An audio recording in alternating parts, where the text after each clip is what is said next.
Hey guys, just had a few people interested in a couple of videos I've made about wiring and soldering. I'm just going to making a stick pack at the moment.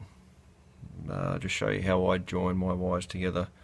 I don't like using the EC5s along the side of the pack. Cut the wires and we'll join them up. So I've already pre-cut my wire. Cut it back. All we do is get the best contact, the best conductivity possible. Need to get as much wire in there and solder as possible. So you just slowly push it in and work it in there. Careful when you're pushing down on these like that, you'll get wires in your fingers. It's not very nice. And you just slowly work it in. Just keep pushing it down. It's good, this wire.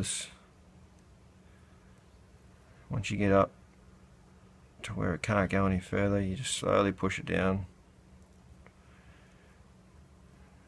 You can sort of just mash it into the same shape as the wire.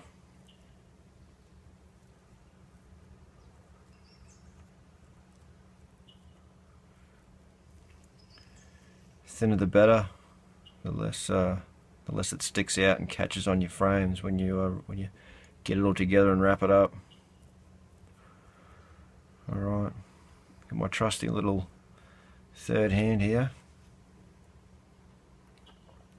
That was one we prepared earlier. I just finished doing that one and thought, oh, I might make a vid, so righto, we'll get soldering. Your soldering iron's nice and hot. What we're going to do is, I like to heat from the bottom and draw up, or draw down, whatever you want to call it. Some people put it on the top and draw up. I don't think it really matters as long as you get that solder all the way through. So you put a bit of solder on your iron. You can't just put a dry soldering iron on the wire. It's not going to get hot. You need that pool of molten solder to help push the heat through the wire. And you're just going to heat it up in the middle. Throw a bit of solder in there. What I do is I work my way around the side. So I come from the soldering iron, I work my way around the side and gradually to the top. And doing that, just as you get the solder into the sides, it starts to heat the wires at the top, and you can see it. You can see it starting to pull around up to the top here as it starts to flow. And once you've got that hot enough, you just need to feed this solder in. It'll take a fair bit of solder. Making sure that your wires stay straight in the meantime. You can put too much heat into it, so you take it away and it'll still feed in. You need to make sure you get all the way around the back as well.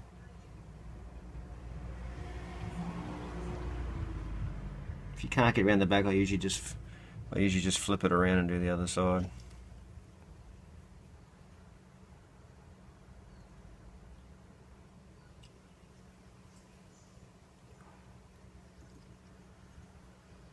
It's going quite nicely.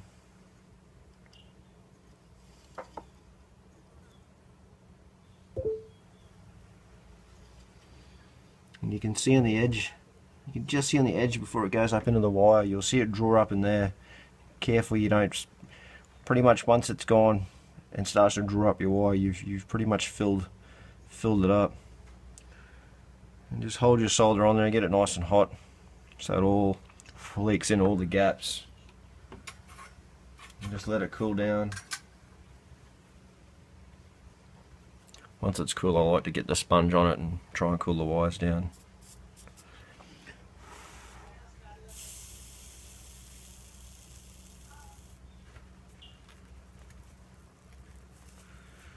And we'll have a look at it, check it out, see if I need to do any more.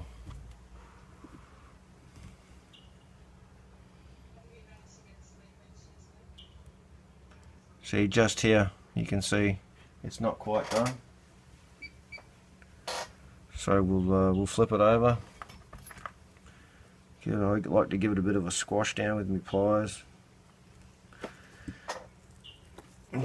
This will wreck your solder. This will create a dry joint, but because I'm reheating the solder, it'll pack back in there nicely. So we'll just turn that around.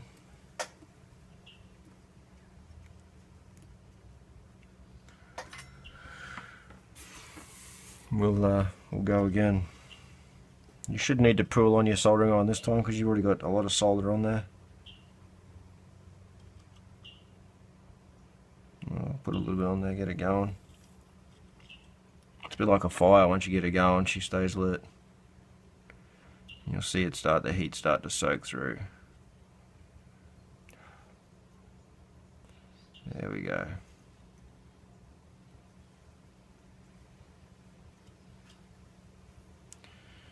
As much in there as possible.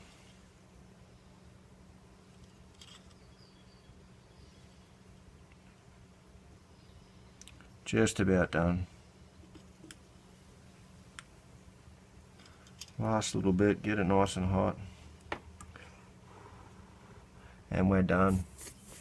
We're done. Alright, we'll wait for it to cool down. Don't cool it down with water before it air dries. You'll end up with a bad joint.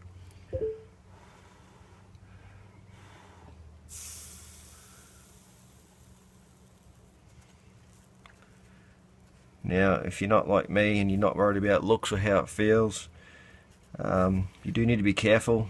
You'll find a couple of little daggy edges when you put your heat shrink on, and potentially with these two together, I've staggered it. So my last joint was here and this joint is now here, so that's staggered. So you're only talking 1/2 mil, possibly 1 mil. You know, you'll get that, it'll just be that little bit tighter against the side of the pack. The sharp edges when you put heat shrink on it will rub through. So what I like to do is just give it a bit of a file, round it off. You can actually get that diameter that little bit smaller as well. So we'll show you how you do that. Pretty simple. She's a trusty old block, handy old file, rougher the better, and we just file it away.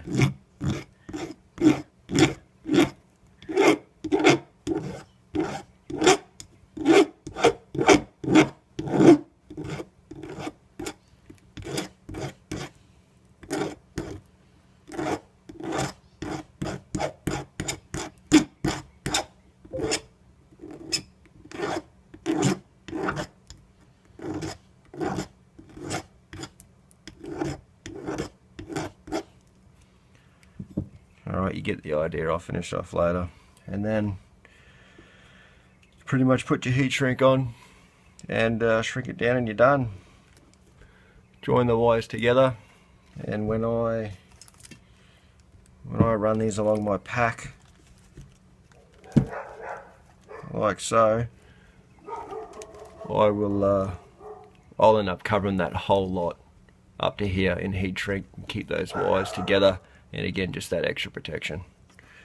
Let us know what you think. Thanks very much for watching, guys.